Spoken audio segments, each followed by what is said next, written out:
Hey, everybody. Welcome to the Equipcast. My name is Jim Jansen, and I'm your host. And I just had a really fun conversation that I'm excited to share with you today. Some of you know Whitney, the producer, who's usually on the other side of the Equipcast, making everything back behind the scenes work, pulling all the strings.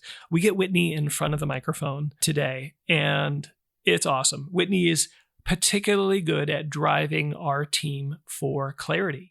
So she talks about the habit or the practice of clarifying the win.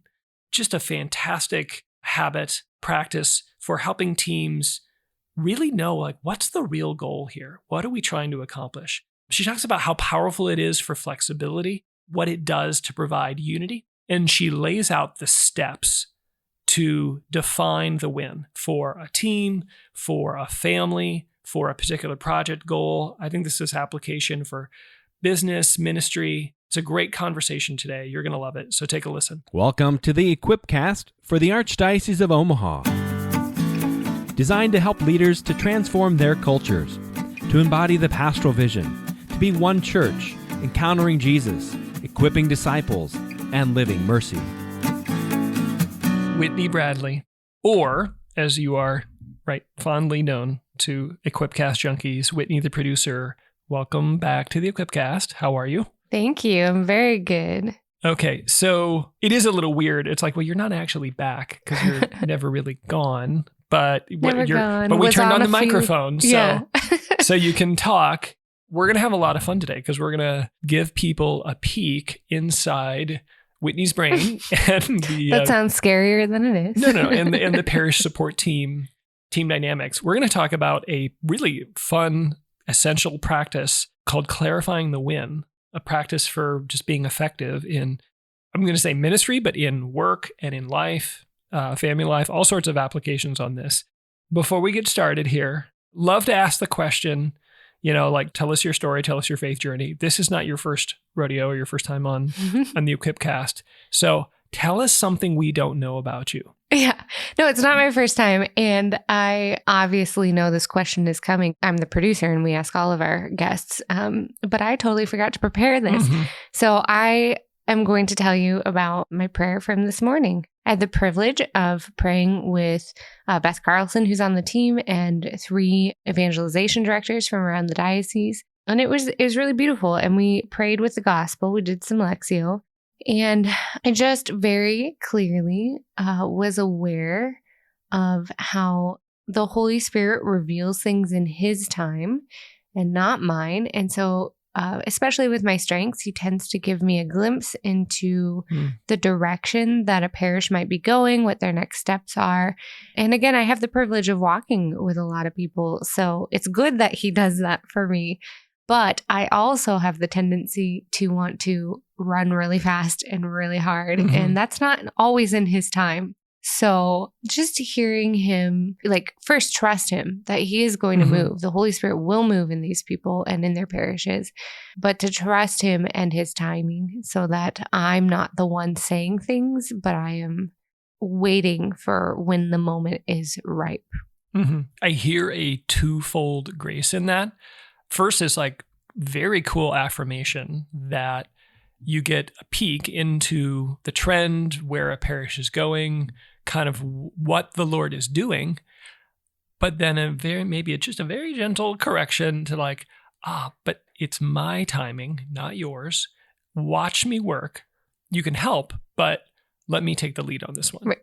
God is God, and so I probably don't mess things up too badly. But things could be highly less frustrating for everyone involved if I keep my mouth shut. Good, right. God is really good at handling, inadequate partners. Right. I mean, which we all are. So God's those of you playground. Pray about this someday. Your playground, grade school, trauma of always being the last one pick. When Jesus is captain, He's like, I'll take the short guy, right? Right away, he chooses the least likely player. And He's like, you're on my team, man. Right. But He can handle it. I just also want to point out there, I saw what you did there. We asked the question, so tell us your story. Tell us about your faith journey. And most people, not that this is bad, their first response is, well, about 5 years ago, And you're like, this morning, I'll tell you about my Right. faith journey. So Right. that was cool. Thank you for doing that. Oh, you're welcome. Just like the implicit is I'm still on the journey. I mean, that wasn't my intention, but I'll take the compliment. Yeah. Okay, let's talk about clarifying the win. Again, this is going to be a fun, I hope, maybe slightly embarrassing, but for me, not you, but glimpse inside the team dynamics and some of the habits we've tried to cultivate in the parish support team in our work together. But I think what we're going to talk about today has application for parents and family and teachers and just any professional. We're going to talk about the practice of clarifying the win. So get us started. How would you describe clarifying the win? Yeah. So I had a hard time with this one because I was like, you need clarity about how you win. But let me attempt to put it into some other words. That's deep. I know. It's exactly what it sounds like, guys. Episode done. So yeah, you really want your leaders to know what the goal is. What are they chasing after? Because highly effective leaders will run and they'll run in a direction, but it may not be the actual direction you want. So you really want them to know your goal. And so on our team, we often ask the question, what does winning look like? And we spend a lot of time having that conversation. And, peek behind the curtain and the scenes. Whitney is usually the one who's saying, okay, but what do we want? Like, why are we doing this? Like, what is it? And really, like, you have a temperamental, it's a different working genius and Gallup strengths and stuff, but you have a temperamental disposition that you crave clarity. Well, clarity so that I can win. Right. Like, I really like winning. Whitney's competitive and I love it. Not usually with others, but like if you set a goal, I want to smash it. I want to win. I'm the same way. I actually have competition in my top 5 for Gallup. And, thank God, not done yet, but it is matured a bit from the 13-year-old, I will win. It's matured a little bit to a we will win. Let's us figure out how to do this together. And that's why but your part of your contribution to the team winning is, hey, what does it look like to win? How do we score in this little game or in this project endeavor that we're doing? And is the win worth it? It's just got to be. Do we really want to play this game? Right. So yeah, what does winning look like? And then within that, there's this challenge of figuring out how to measure it and finding a meaningful answer to what are we winning and how do we measure it can be really quite difficult. So since we're airing all of my foibles, I'm a very, very task-oriented human being to the point that I forget about hospitality and relationship oftentimes, but we are the church. And so being relational, being together is really important. But sometimes I hear, go and make disciples. And I say, okay, I'm going to get 100 people or 200. It's all about the numbers, how many, rather than how deep are they going. And and you clarifying the win helps you realize, wait, this is what we're really after, right? And relationship, these people with the Lord, with our community of faith. And admittedly, those things are harder to measure, but I think it's worth trying. Yeah. And we both, just as for some of our more nerdy listeners, I love you, but like we both had, you and I have both had some philosophical training. This is really like in the really nerdy, this is the end, right? This is the telos, like what is the end of our labors? What are we looking for? And it really is like when we have clarity about that, it makes all the difference. But maybe say like, why? Like, why does it make a difference? Why does this matter?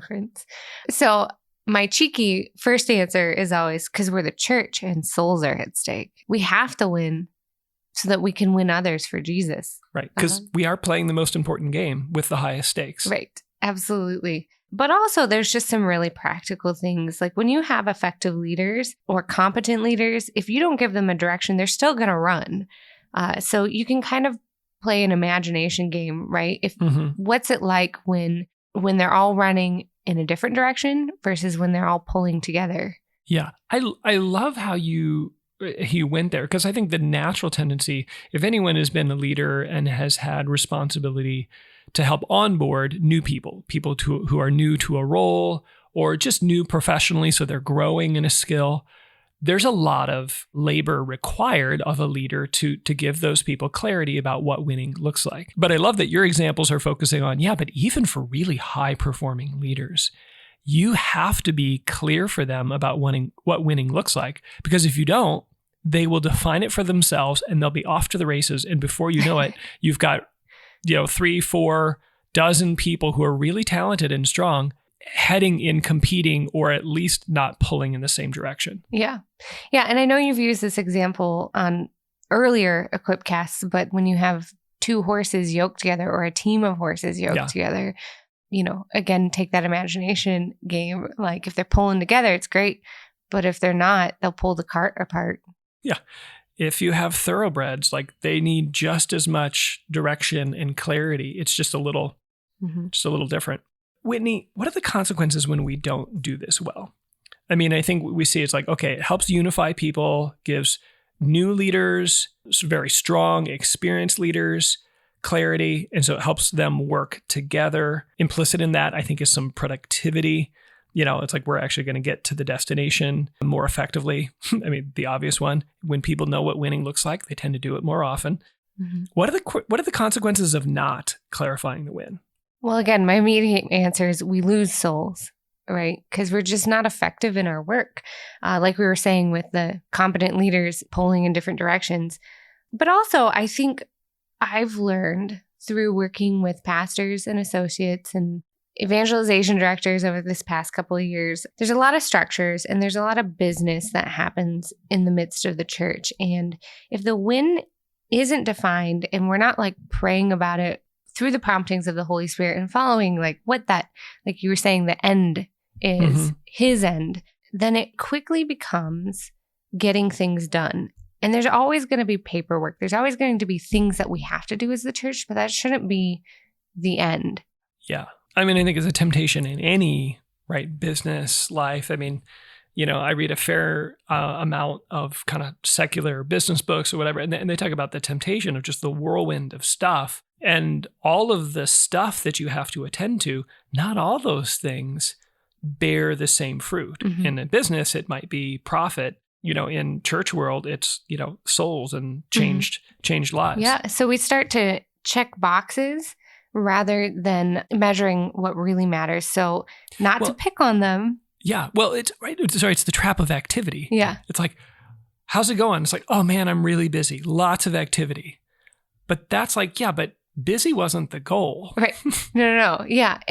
Or getting all of my paperwork or my emails answered or whatever. All boxes checked. All boxes checked. I'm going to pick on Ari. I love my DREs that I work with, but I'm going to pick on Ari because, again, this is something that I hear from, especially, with our priests. Are we just shuttling people through faith formation or are we helping them have a deeper relationship with Jesus? Right. Yeah. An assembly line, we're like, woohoo, we produced 200 first communicants or 150, confirmandi. Mm-hmm.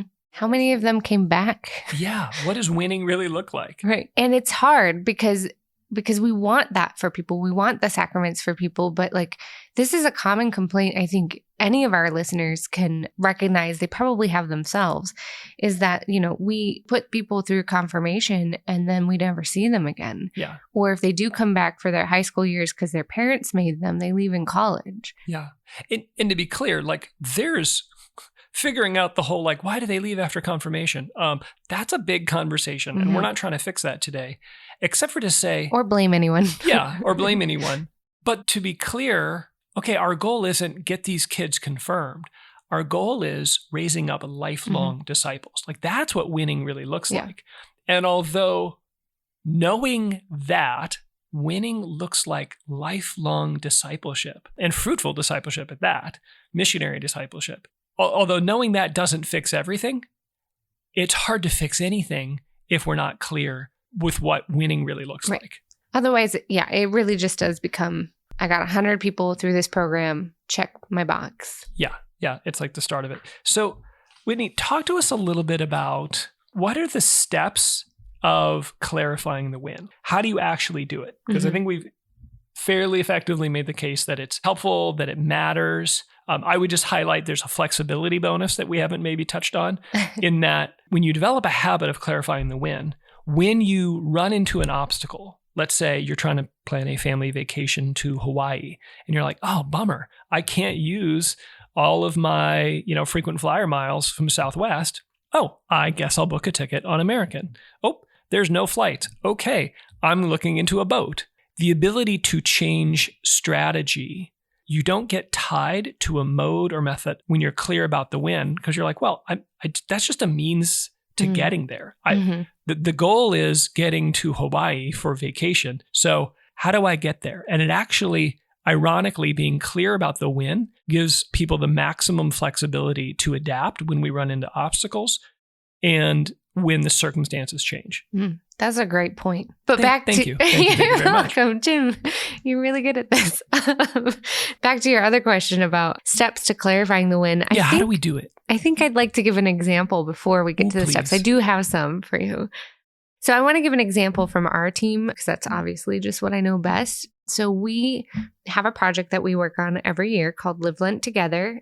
There was an Equipcast a couple of weeks ago, if you guys want to go back and listen to it, but I'll give a rundown of what it is. So it's a Lenten program that we promote with all of our parishes. It's a 6-week small group program. We call it small group because we don't want to promote it as a Bible study, because it's really about bringing together a community of people and deepening their experience of prayer.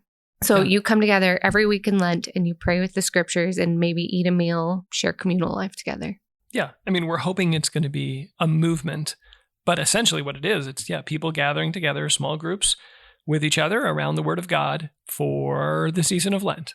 So we set a goal in January to train 300 small group leaders and to have half of those at least start a small group. So train 300, have 150 small groups started. And I know I said earlier that it's totally not about the numbers, but we had to have somewhere to start, something to measure. Could we even get people to lead a small group?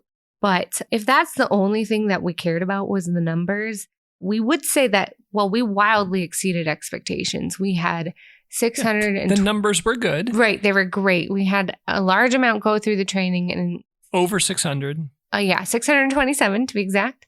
And a little like 440 something, 45 actually start a group, which is, if you do the math on the numbers of people in groups, it was somewhere in the 2000s, right? Yeah. So, and we thought we were setting a stretch goal at 300. So this was wildly beyond our expectations.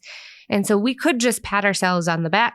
But if all we were measuring was numbers, I'd probably expect Live Lent Together to die like all small group initiatives have in this diocese. Yeah, this is the fun part. This is when Jim's like, woohoo, let's get smoothies and celebrate. This is great. We hit our goals. Whitney's like, maybe. But was it a good goal? Yeah, is this what we really want? This is going to die and I'm going to let it. I'll probably help you kill it. I'm like, shut up and drink your smoothie. We're celebrating now. No, it's good. It's good because I think your natural dispositional desire for clarity helped us get even deeper to recognize hey, what do we really want here?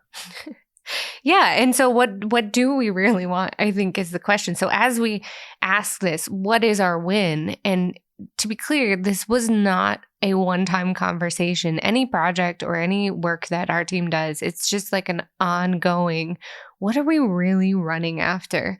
And so in the midst of a lot of conversations, it wasn't the numbers, even though that's what we were measuring. It really is how many lives were shared through community building? How many people experienced a deeper sense of prayer, connection to Jesus? And obviously those are hard to measure, but how many people took their first step into mission, led a group for the first time? And how many unchurched or new people were invited into groups? How many people stretched themselves on who they were inviting? And that's huge. I just want to point out because it's a good thing for Christians to get together and just pray. And it's a good thing when, a gaps in a sense of loneliness, especially post-COVID world, when community is built and strengthened, all of those are good things. But what we really wanted was a vehicle for people to take their first step into mission and a very easy, first entry point for people who are unchurched or have been away for a while to have a place where they can connect. That's what we really wanted. And that's why we were so excited about the format, et cetera, et cetera. Yeah, exactly. And so, again, this comes back to measurement. We just can't put numbers to this. And what you're saying reminds me of a story. So we took a survey, and we, those of us who had the opportunity in the parishes to hear from people, we paid very close attention to the anecdotal evidence. Like, was what we defined as winning actually happening? Right. The comment boxes. Yeah. So just real quick, I have an acquaintance at my own parish. So I happened to sit next to her during our training for Live Lent Together. And she told me that her goal was she just wanted to invite the daily mass going moms that she saw around her, because she wanted a community of other mothers.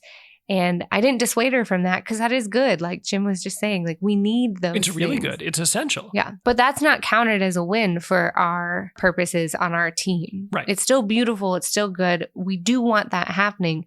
The win was when after Lent, I talked to her and she said, okay, now that I have this community of women I can go back to, I want other women to have what I have. And so I want to get into the school where there are moms who don't go to daily mass for sure, and probably don't show up on the weekends either. And I'd like to start a small group with them. And so as she was expressing a missional mindset, that's our win. Yeah. It really is, like, our clarity about the win has changed the way we do the training. The trainings were initially they were all run by staff, and we've been able to diffuse that more widely to make it more accessible. We've also been very determined to make sure that the materials are highly accessible for those who are new to the faith, precisely because that's what they need. And there's just a number of things, like clarity about that win rippled out into a whole bunch of other things. And yeah, I love it. You shared that story. I'll give Nick Rock and the St. Margaret Mary community a shout out. Nick was able to notice a number of people, including family members, who were stepping out in mission for the first time. And many of them, he's like, you don't understand. This isn't their thing. But they found a methodology and a communal experience. Hey, we're all doing this for Lent. Come on, it's only 6 weeks. Do you really want to give up chocolate again? Like, they found an opportunity to, like, oh, I can do this mission thing. When oftentimes the call to mission, which faithful Catholics are starting to hear, they're like, yeah, I think Pope Francis wants me to love poor people and to share my faith. I think I know what it means to love poor people. I don't really know what it means to share my faith, or I don't know how to get started. And this is here's how you get started. Yeah. And so to be clear though, like, we're just sharing 2 stories, but if we didn't hear these on repeat, maybe I'm going to share an insight into Jim and something I poke at a lot. He'll come up with one story and I say, is that an isolated incident, or is it happening more? Is it repeatable? Is it really true that this is changing things? And overwhelmingly, we heard from leader after leader that something very unique and special happened in these groups. And so that's how we know we won. It wasn't 1 or 2 stories. It was on repeat stories. Were dozen, and people are like, yeah, I did this with my my neighbors, my Muslim neighbors. We're like, okay, we're gonna count that as mission. Like, and we still want to meet. Holy cow. They don't hate us afterwards. Yeah, St. Francis didn't have a great track record trying to evangelize Muslims, so go get them. I mean, it was very, very encouraging. So that's an example that was huge for us. Then back us into this, then what are the steps? So what are the steps? I have 5 laid out. And the first is just to gather some leaders, because you should never do anything in isolation. Jesus sent his disciples 2 by 2, and where 2 or more are gathered, and we are the body, not the singular part of the body. So anyway, maybe I'm harping on my soapbox. I love that though, but it is a group thing. And I would just highlight, not only are you more likely to, with multiple minds, but having a clear win doesn't provide unity if it's just stuck in one person's head. True. So having a group not just discern it together, or like begin to kind of discover and articulate it, but then they own it because they're like, yeah, this is worth it for me. Yeah. So gather those leaders and just argue about it, like really wrestle with it, invite the Holy Spirit into it, which is maybe step 2, but wrestle with it, ask them, what does success look like for your program? And then constantly redirect them to focus on lives changed rather than numbers reached. You might end up measuring a number, but your win is lives changed. Well, and when you know what the win is, the number you measure likely changes, and the anecdotes that you pay attention to and really celebrate likely change. Yeah. So to reiterate, step 1 is gather some leaders and argue about it.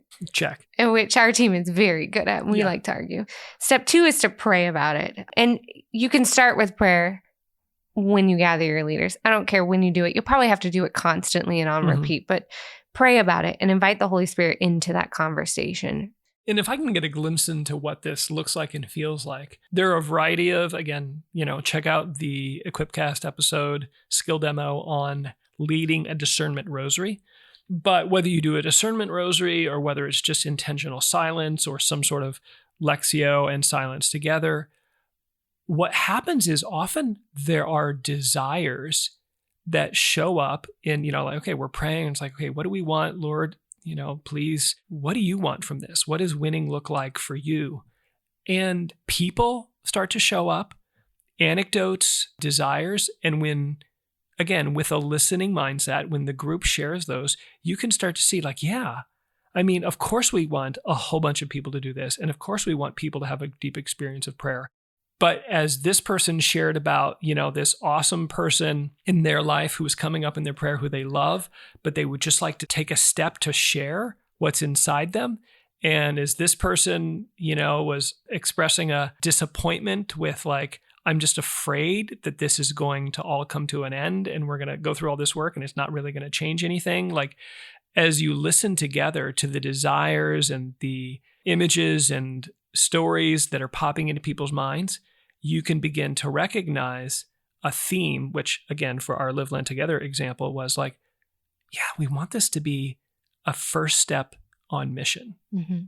Okay, so gather your leaders. Check. Argue and pray about it. Check. And then figure out how to measure your success. Okay, that's number 3. Yeah, right? that's number 3. Figure out how to measure your success. Because in ministry, this can be very hard, but you can't manage what you can't measure. So you're always going to be relying on Jim's one offhand story that things are going really well if you're not actually measuring it. And so going back to the Live Lent Together example, so we're still measuring groups that are launched, but this year we're also going to measure our interactions with the parishes. How are we helping them go deeper, specifically in building successful and support for their hopefully more and larger number of groups? Yeah. And, we won't stop taking the anecdotal evidence around our lives actually being changed. Yeah. Because again, you said this at the beginning, measurement is essential. But in the highly quantified world we live in, which tends to be dominated by, professional and amateur athletics in the business world, what we're trying to measure is, admittedly, often what we're really trying to measure is invisible. But it doesn't mean that we can't pay attention to anecdotes. And they're often the helpful. I mean, there's a great story in the book, Good to Great. There's an addendum that came out because the author, although he wrote it for a business audience, was surprised at how many pastors and nonprofit leaders were reading the book. And so he wrote a second one, because he talks about the importance of measurement. So he wrote it for the nonprofit kind of church sector. And he gives all these examples. One of my favorite ones is the Cincinnati Symphony Orchestra. It's like, we want to be a great orchestra.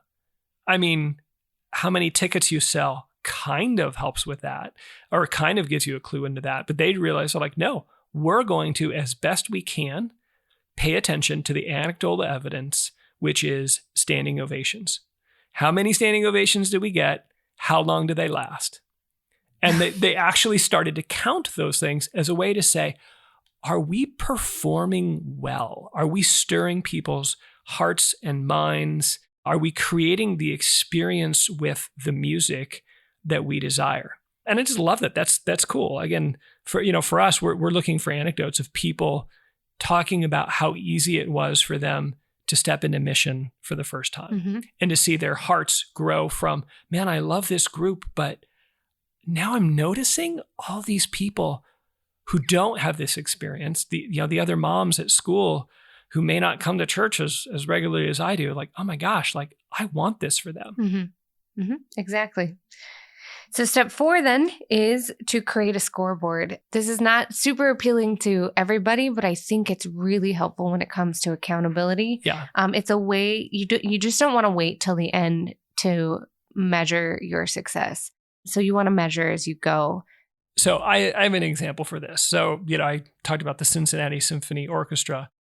For Catholics, mass attendance is kind of like attendance at a concert. I mean, it's a real problem if nobody's coming and if the number of people coming keeps dwindling. But we want more than just people's butts in pews, right? We want this kind of full, conscious, and active participation. And even more than that, we want the, ita missa est, the sending, the Mass is over, the sending out at the end of Mass. We want that to be fruitful.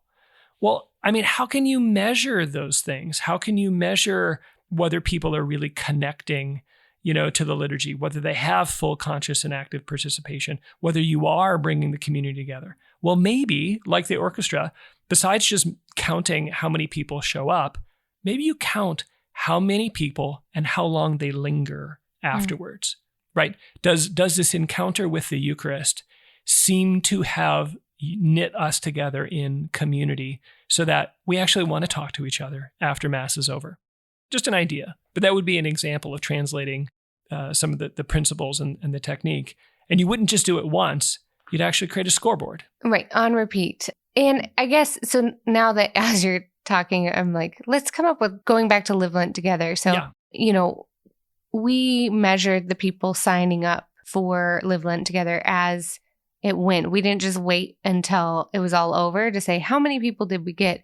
Because there were opportunities, if we weren't meeting our goals, to go to a parish leader who was maybe promoting it and help them promote it better or understand it on a deeper level. And so it's kind of like if you set a goal to lose 10 pounds and then you went 6 months without measuring your weight, you know, you want to do it regularly, because then you're also going to start noticing, like, am I getting regular sleep, drinking enough water? Am I actually cutting back on calories and doing more exercise? Because if you're not doing those things and you're not regularly measuring yourself, then we can adjust our behavior. I mean, we would pay attention to the registrations every week, and we would adjust then in our messaging, because what we would realize sometimes, we thought we communicated about this to some key parish leaders, but we're noticing, these 3 parishes don't have anybody signed up yet. Mm-hmm. We're pretty sure our communication didn't work there. And we had a chance to adjust and try again. And it made all the difference. Yep, exactly. Okay, so gather leaders and argue, invite the Holy Spirit, figure out how to measure, even if it's just anecdotes, create a scoreboard. So you're measuring on repeat. What's number 5? Do it again. Repeat yourself. And this is in 2 ways, both verbally. You have to be what Patrick Lencioni calls the CRO for your group, the chief reminding officer. Because if you're not reminding them why, you're going to hit a roadblock soon where someone goes, why are we even doing this? Yeah. That's Beth Carlson on our team, by the way. That's the And this is the repeat. You mean, like, you're reminding people in varied and creative ways. This is what winning looks like. Right. That's powerful for 2 things. One, I mean, I can think of a couple reasons. Sometimes work is a drag. I mean, I know you're like, really? Never. I love my work. And I thought they worked at the Chancery. Everything is... It's all peaches and cream. It's always grace and consolation here. Remembering why we're really doing something. I mean, I know many of our listeners have probably heard the example of, the 3 men who were working at building a cathedral. And, the bishop walks by and he's like, hey, tell me, sir, what are you doing here? And he's like, I'm laying bricks. And then, goes to the next man and is like, well, what are you doing here? He's like, well, I'm building a wall. And then he goes to the third, well, what are you doing? He's like, I'm building a cathedral. And remembering what the win is, that big umbrella win, how cool would it be, for all of us from, within a parish to like, I'm saving souls. Like, you're actually just processing payroll. I know, but I'm processing payroll for people who are embodying the love of Christ to members inside and outside our community. I'm saving souls. That it helps people persevere when it gets hard. It helps people back to that flexibility. It helps people remember, okay, I don't have to stay stuck on a methodology here. That's not what it's about. It's about saving souls. And on and on and on, the unity it provides, like, continuing to repeat and in creative fashion what the win is huge. Yeah. But there's another way you have to repeat it. You have to repeat the entire process because, as we alluded to earlier, our team argues constantly about what the win is, even in the midst of the program or whatever we're working There's on. a deepening understanding of what are we really trying to do here. Yeah, and it just keeps us on track because maybe our initial goal was good, but it was just slightly off of what it needed to be. And the Holy Spirit's, opened up something new for us. And so if we keep bringing it up with each other and we keep kind of course correcting, it's important. So you have to keep gathering and keep talking about these things because it's only going to get better. And you'll probably, if it was a successful program, I'm assuming you'll repeat it. So the next year you want to go a little deeper anyway. Yeah, no, it is huge. And I appreciate your saying that because there's a human element to this. We want to pray and think and discuss and say, okay, what are we really trying to do here? What does winning look like? What does it feel like? What does it sound like? What are we going to celebrate? But there's a limit to how effectively we can do that. And just to be patient and human with ourselves, we're like, yeah, I thought we really just wanted the room full. But now I realize we don't just want the room full. We actually want the room full with people gathered in teams. Because when they're gathered in teams, they're far more likely to be successful at implementing the skill they're being taught. And then that kind of reveals another lever. It's like, yeah, what we really want is we want them to do it. I mean, we kind of want them to come to the workshop so we don't look stupid. But more than that, we want the workshop to help change people's behavior and to help them be more fruitful. And to give yourself patience and like, okay, we're going to continue to refine and define our win. That's just, very human and a great expectation. So Whitney, where have you seen, and we talked about Live Lent Together, any other places you've seen this at work or any examples you want to, other examples you want to highlight? The only other examples I have prepared, it looks like, are just, I do this personally. I have scoreboards for everything. I'm constantly, especially, I don't know how much our audience knows, we're in a lot of conversations with a lot of people throughout the week. And so I set goals with all of my pastors and people. And I ask myself, what does winning look like? And it's dependent upon the person. Obviously, one pastor, it's that he can clearly name his next steps by the end of our conversation. For another, it's that he cracks a joke because I am building trust with him right now. And I just want to know that I've succeeded in that. And whatever is on his plate feels manageable enough that he's free to be himself in front of me. Yeah. And then I have a scoreboard where I keep track of how often I'm in conversation with them and how well that's going.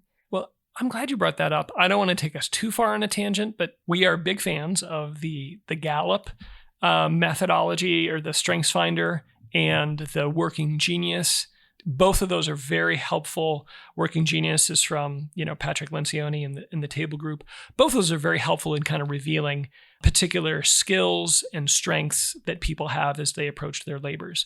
I think we've been discovering lately that, I think I'll highlight your step number 2. Part of the importance of inviting the Lord into our process of defining the win is very often we can define the win in a way that is subtly beyond or off from what the Lord is asking us.